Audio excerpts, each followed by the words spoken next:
Bonjour à tous. Bonsoir, ça dépend l'heure à laquelle vous suivrez cette petite exhortation, cet encouragement.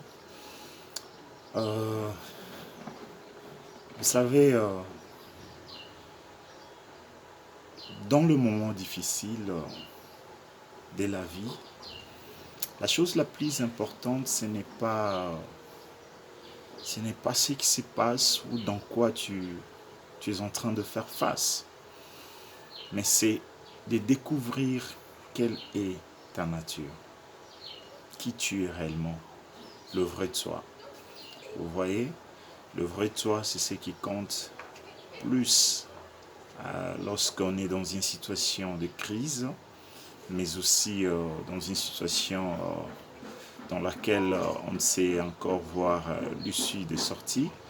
Alors, moi, j'aimerais nous proposer un verset de la Bible qui nous révèle au fait c'est que nous sommes aussi en Christ, mais aussi euh,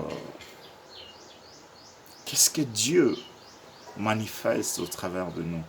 C'est dans Ésaïe chapitre 61, verset 1, l'Esprit de l'Éternel est sur moi, car l'Éternel m'a oint pour annoncer aux humiliés une bonne nouvelle. Mais je suis beaucoup plus intéressé par le verset 3 qui dit d'adopter à ceux dont Sion sont endeuillés la splendeur au lieu de la cendre, pour mettre sur la tête huile de l'allégresse au lieu du deuil, pour le vêtir d'habits de louange au lieu d'un esprit abattu, afin que l'on appelle le chant de la justice la plantation de l'Éternel qui manifeste sa splendeur. J'aime tellement cette portion de la parole de Dieu dans Isaïe chapitre 61 verset 2, verset 3, qui est tellement puissante, qui est pleine de vie, qui dégage beaucoup d'énergie. Et j'aime la manière dont elle se manifeste à mon âme. Elle me rassure. J'apprends que dans la pensée de Dieu, dans la parole de Dieu, je suis la splendeur. Je suis plutôt la plantation qui manifeste la splendeur de Dieu. Tu t'imagines? Ça, c'est que je suis, c'est ce que tu es dans le Seigneur.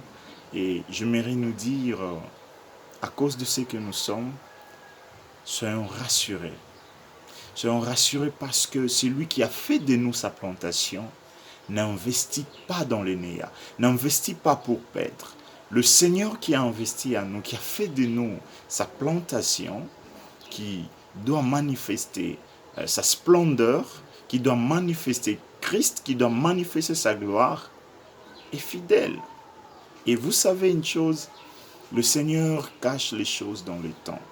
Nul ne pouvait savoir ni soupçonner que Joseph serait un grand homme en Égypte, même pas ses frères, sinon ils ne vendraient pas leurs frères, mais le temps cachait ses mystères. Vous voyez, Dieu cache les choses dans le temps. Alors, ce que tu es réellement, il faut le croire. Mais la manifestation de cette personne, c'est juste question de temps. Le temps est un dépôt de Dieu qui cache beaucoup de choses. C'est juste question de temps. Attends voir ce que Dieu va révéler au travers de toi. Ce que Dieu va passer au travers de toi pour toucher la vie de plusieurs. Mais restons dans la présence de Dieu. Restons dans cette atmosphère de la parole de Dieu. Et je crois que le Seigneur nous fera beaucoup du bien. Que Dieu vous bénisse et que Dieu nous bénisse. Bye bye. À plus tard.